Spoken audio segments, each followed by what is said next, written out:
Alright guys, we are back for another Dokkan Battle video. So we have got some good news here. They have announced that the summon point... Oh, Windows 11. So, dude, I gotta set up my new PC, but... I mean, obviously I can't do it during anniversary. I gotta set my new PC. My new PC would fix all this. Alright, hold on. Okay. So, the summon point lineup is updated, is going to be updated. Now, all of a sudden, this summon point system has just turned into something really just good for the game and good for players. It takes a little bit to build up these summon points, but they are regularly updating this every couple of months to add in the newest Dokkanfest and the newest Carnival characters and the newest Yellow Coin LR characters, right? Like, we have Pity, we have the coin system, and we have the summon point system. So, in truth, you are getting very good value for a lot of stones added to banners. Now, let me just say this. Summon points, they're always at the, like, what is it, the first 3 multis of, like, all these Yellow Coin LR banners, Carnival banners, Dokkanfest banners. I'm going to tell you guys, never worry about chasing summon points. Let the summon points come to you naturally, and then use them to target characters you would like to get, right? Now, quickly, we're going to go over all the characters that are going to be added. I just wanted to do a quick demonstration of what the system looks like currently, right? So here's the banners. Remember, every time you summon the first 3 multis on like new banners like this, you get summon points, right? You get summon points from doing the first couple of multis. And then with that, we could head on over to the Baba shop, and we could use the summon points. I'm just going to grab this, and this, and this, and this. Once I get to 9,999, we don't have to buy them anymore. Alright, and then let's go ahead and take a look. Summon points, where are we here? And I scrolled right by it, didn't I? No, I didn't. There it is right there. Perfect. Okay, so then eventually you could get a ticket, and it's going to be a single ticket. Giving you, again, a variety of the characters. Now, I want to do one of these right now just to display to you guys what the system looks like. I'm going to get a Dokkanfest ticket. I was looking through the lineup, and I think a lot of the Yellow Coin and Carnival LRs that are currently available are going to be on the Part 2 LR banners. I actually I'll do it later today. I was meaning to do a video going over the exact summonable characters. We'll see on the 11th anniversary Part 2 banners, right? I think a lot of the units that would be on this are going to be on there, so I'm just going to grab a Dokkanfest ticket here, and we'll go ahead and use it. Again, just show you guys how the system works, and then we'll go cover which characters are going to be added to it. So here we go. So we have our, Carnival Yellow Coin ticket, and then we've got our Dokkanfest ticket. Which character do I want to pick up from this? Probably, I think Omega? Well, Omega will be on the Part 2 banners as well. Yeah, I'm not really too sure. There's some character. I feel like it was good to do this here for the video. Maybe I should have gone for the Yellow Coin or Carnival ones here. So here we have Broly, Gogeta, Rose, Khalifa, Kale, 10th anniversary LRs who are slated to be removed. They're not going to be on the next batch, which is good because they've been on a lot of banners already. All right, guys, let's see who we get. Let's see which character we get dropped for us right here. And then after this, I will go into, I guess, Whis event grinding for the remainder while we cover what units are going to be added here. All right, let's see. Who are we dropping? Golden Frieza and Gogeta? AGL Kid Goku hit? Oh, it's Pui Pui! Wow, okay. I mean, sure, that's probably one of the better pulls we could get from it. For my personal purposes, though, not a great pull, because I've already got one of every column for him. So I guess this is probably just going to be like an extra copy in, let's go Goku Family, Hybrid Saiyan, Super Int, and then let's see, this is wait, no, it's, dude, because they moved it. This is Hybrid Saiyan. There we go. Alright, so you're rainbowed. We have the TUR, the SSR. Yeah, and then we have the Unz Awakened down there. Alright, I guess we'll look at the TUR. And this is, I guess this is our first dupe in the TUR. So, still quite a ways to go before we're going to rainbow this guy. Alright, now at this point, let's go ahead and examine. So I kind of show you guys exactly how the system works, right? So let's go ahead at this point and take a look at how it's going to be updated, right? Which characters are actually going to be put into the summon point pool here. All right, so, yep, the exclusive Dokkan Festival and Legendary Summon Carnival can perform summons with summon point tickets are available.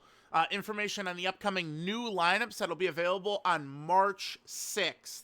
So if you guys are curious, this is confirmation of the post 11th anniversary Dokkan Fest. That is the exact day. I'm actually going to make a quick tweet here. All right, so that is going to be on March 6th.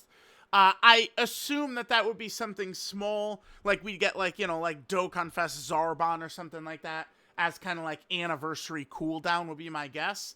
But I would have said that last year, and last year we went into mini Daima Vegeta. Now, he sucked for a year, but that he was like a pinnacle, like that was like the first like new like character from Daima, right? Well, I mean, I know there was Glorio, but Glorio was kind of, I guess Glorio does count, and there was Mini Super Saiyan Goku, but that was just regular Super Saiyan. But like Mini Super Saiyan 3 Vegeta, that was like, oh, like, one of those moments where it was like crazy that he was Super Saiyan 3 in Daima, right? So like that was huge. Now remember, Dokkan, by the way, technically does count him as a 10th anniversary character too. So, but now obviously he's pretty good nowadays with all the help he gets on the Daima team, I would say. So summon points can be obtained by performing multis with Dragon Stones. Yep, we know all about that. Up to the 3rd multi. Again, do not chase summon points. Let them naturally come to you, and then once you build up summon points, do your summon point summon is what I would kind of advise. Yeah, and then remember, there's the whole thing, like, when there's discounts available, while this text is up, there's summon points, and then when it goes away, there will be summon points after it's done as well. Some points can be exchanged for the tickets at the Baba shop. Yep. Okay, very good. So, here's the big part. So, for the Dokkan Fest, this is going to be characters from May 2025 to December 2025. A pretty good lineup, because again, this is all the most recent Dokkan Fest exclusive characters outside of the anniversary characters. They're the only ones who will not be included in these, right? So, let's go ahead and take a look. So, this is going to include Dokkan Fest Tao, who's okay-ish. He not quite enough to hit my Dokkan Diamond, but he's okay-ish. There's the Blues, who I think are probably the 2nd best character in the game. I think it's probably Goma, the Blues, and then the 2 11th anniversary Daima characters. I know a lot of people are like, oh my god, they're not number 1 by far, but like I kind of like, if them kind of just being in the mix with Goma and the Blues means there isn't going to be explosive 11th anniversary power creep, I'm sorry, but I do think that's a good thing. Yes, it's so much fun when like the anniversary characters are gapping the game and shit, but it's not fun when they drop that monster explosive power creep. That's where I've seen with my own eyes players just being like, no way, when like they jump in and their new characters just get blown up turn 1, slot 1, right? So I think that like being chillax with power creep is better than, all right, Daima Goku gaps the entire game, and then halfway through the 11th anniversary, a fight comes that gaps the entire game because it's geared towards Daima Goku, right? So we'll see what happens with power creep during the 11th anniversary. But if we don't push past like the artificial life form red zone and the 11th anniversary, that I would consider a major success. So just keep that in mind. Blues are here. Dokkan Fest Omega, who could still put in work. He has not fallen off yet. I mean, not a shock, because we have not had explosive power creep, right? That's why it's good. You want these characters to not die overnight? Well, without explosive power creep, that could be a thing. LR, Gohan, Goten, and Trunks. Now, they do feel a little worse. That youth team, it does feel brutal, dude. It does feel brutal. I mean, there's still a player on the Dokkan Diamond. I'm going to reference it a bunch of times, so let me just pull it up. Remember, there is also the... there is the Easy A's that are coming up in a bit, which may, be able to take spot in the Dokkan Diamond. But here's the way I've got it right here. And if you're curious, I have no regrets about it at all. I'm totally content with this one. Okay, so whoops, and then we got Omega. We have Gohan, Goten, and Trunks. We have Golden, Frieza, and Gogeta. This is a pretty effective character right now. We have Super Baby 2. I don't really feel like I get much use out of Super Baby 2. To me, you know, it's kind of like a twofold problem with Baby. I mean, you can run him, but he doesn't do that much. And it's a twofold problem. And it's this. So, in order for him to be able to transform into Super Baby 2 on his second turn, you need 3 corroded body and mind or GT bot. Like, that's tough. Like, okay. So, like, he's not just a throw-on character. And then with perfect RNG, you could have the Great Ape on turn 5. If you don't have what I have highlighted activated, the earliest best possible RNG is turn 7 for the Golden Great Ape. So, I mean, just most of the really difficult fights are difficult right away. So it's like if you don't have you know, this condition fulfilled, you're just not gonna see the Golden Great Ape. If Baby was like Goma, where it's just like, I don't know, he started as Super Baby 2 and then the Golden Great Ape was his second turn, this guy would legit be like the best TUR in the game, the best Dokkanfest TUR, who is probably, I would probably still give it to Ultimate Gohan and Gamma 1, but I think I would probably have Mini Super Saiyan 4 Goku probably as the number 2 TUR, I think is what I would do. With an update. I mean, I don't plan on doing an updated TUR list until, well, I guess maybe if EZAs come out that are very good, we could do an updated TUR list. Yeah, I guess probably so, but, okay. Yeah, probably this is 1, this is 2 in terms of TURs. If Baby could just straight up transform in a second turn, he'd be the best TUR, I think, probably. Because he'd have the same greatness that Goma has. Baby would be tasting that as well. That would be crazy. Turn 2 Giant is crazy. Then Mini Daima is here. I'm seeing a lot of people really want and need this guy. So, I mean, you will have the access to potentially getting him during the Summon Point tickets. I would not be shocked. This feels like the type of character who could be on the Saiyan Day banner as well, which will be March 18th. So over the next 2 months, we're going to have banners. There's going to be 4 major summonable banners. On probably about the 14th of February, we will have a Carnival and a Dokkanfest. On March 6th, we'll have a Dokkanfest, and March 18th, we'll have a Dokkanfest. Sorry. Mini Daima Goku, I bet you we would see him on that March 18th Dokkanfest. Then we also have Android 16 who's available, who can be effective, but obviously, I mean, you need to run them on, like, basically the full Android team, so it's like you need a lot of specific pieces for that. Ultimate Gohan and Gamma 1 are very good. The only thing about Ultimate Gohan and Gamma 1, though, is I found this to be very suffocating.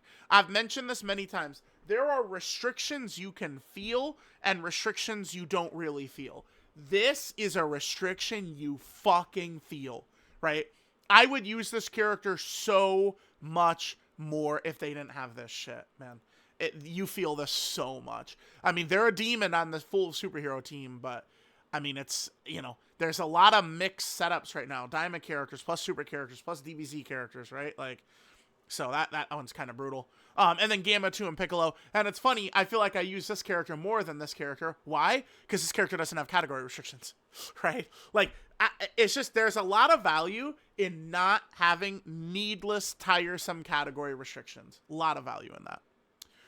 Okay, so that is the Dokkanfest lineup that is going to be available. Pretty good. I imagine people will go for that and try to get Mini Super Saiyan 4 Goku. Then we have the Legendary Summon Carnival and Yellow Coin LR, kind of like period here. April 2025 to December 2025.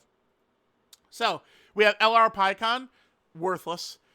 We have LR Kalen Khalifa, who are mostly worthless. Maybe Turner of Power is going to be good after, because we're anticipating the Part 2 LRs are probably going to be the GT Super Saiyan 4 Goku and Vegeta, and the, you know, other one might be Turner of Power, like UI and Evolution Blue Vegeta, or Blue Kauk and Goku and Evolution Blue Vegeta, something like that, right? It's kind of what we're expecting.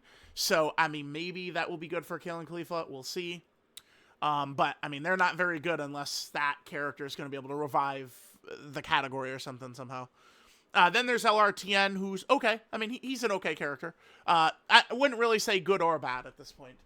He's okay. He does have some tech, right? Then there's also going to be LR Rose, who is very good. I think LR Rose is actually still one of the more slept-on characters in the game. People kind of disrespect this character. This character is very elite, very in line with still a lot of top 10 LRs in the game. This character's always been very hated. I swear, I think the reason that this character has always been despised by a lot of Dokkan Twitter, it's just simply the leader skill, and that's it. That's it. That's the reason why. And then they just come up with all types of excuses after that. Because obviously, Super Boss is not very good. Right? No one's arguing that.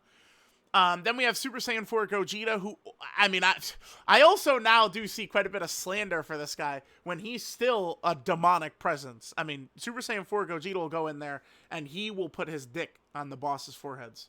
This guy's still really good. Then we have Wrath Broly. Wrath Broly's a character who I feel like, you know, kind of underwhelming. He's still a festival god, but outside of that, Baby Gohan and Goten, I mean, they can be pretty good, but they are tied basically just to Baby setup. So you do have to run Baby's team. I mean, I guess we could do, like, a run of, like, this team against, whatchamacallit, maybe, like, Cell Max or something like that. Run, again, I guess Baby's team, give it a try. Like, they are a dodging character, which could be good, but, yeah, I don't know. Then Goma. So I think Goma's the current best character in the game. So I think Goma's the best character in the game. I think Blue Goku and Vegeta are the second best character in the game. And then another character I'd have in the top 5 is Gohan, Goten, and Trunks. So if you're looking purely from value, perhaps summoning on the Yellow Coin and Carnival one could give you maximum value. Because of my current top 5 right there, which I feel like is a level above, this upcoming Yellow Coin and Carnival update, like Summon Point banner, is going to have 2 of the top 5, right? The Dokkanfest one is going to have 1, Blue Goku, and the Yellow Coin and Carnival one's got Goma and Gohan, Goten, and Trunks. And the thing is, Gohan, and Trunks, Future Trunks, and Goma, they're characters that aren't going to just age out overnight, by the way. Like, right now, the Daima LR's power is so explosive, right? That it's just like, I feel like they're that good, right? Especially because their damage, you can blitz bosses with the Daima LR's damage. But as time goes on, their defenses are going to be less impressive, their damage is going to be less impressive, and then before you know it, I'm definitely going to probably like Future Gohan and Trunks over them, because he is good. Not just because of how good he could tank or how good his attack is. I mean, turn 1, he's very, very strong defensively. Guard plus 90% damage reduction. But then turn 2, he has unconditional dodge. And then if you'd extrapolate it further, turn 3, or, you know, let's say turn 1, turn 3, turn 5. Turn 5, he would have guaranteed dodge active. So turn 1 is guard, 90% damage reduction. You know, that's turn 1. Turn 3, his second rotation, he would have unconditional revive. And then turn 5, his next rotation, he has 100% dodge. It's very difficult to power creep that. So, like Gohan, Goten, and Trunks, and Goma, I mean, they have, like, peculiar special abilities that makes it so they're not just going to fall off overnight. So, keep that in mind, chat. So, there we go. There is everything going on with all of the summon points. I think now that we've seen this around for a little bit and how they operate it, this is a huge, great addition to Dokkan. I can't even really see any negatives about this. I feel like they actually handled this really well. It's just legit a brand new, like, way for players to get characters. It's actually pretty crazy. I think it's a good system that they've got going here. And then there's also, you know, the summon pity for each banner. And then, of course, you also have the coin system, too. So I think that this is pretty good. So let me know what you guys think, and I'll catch you guys next time.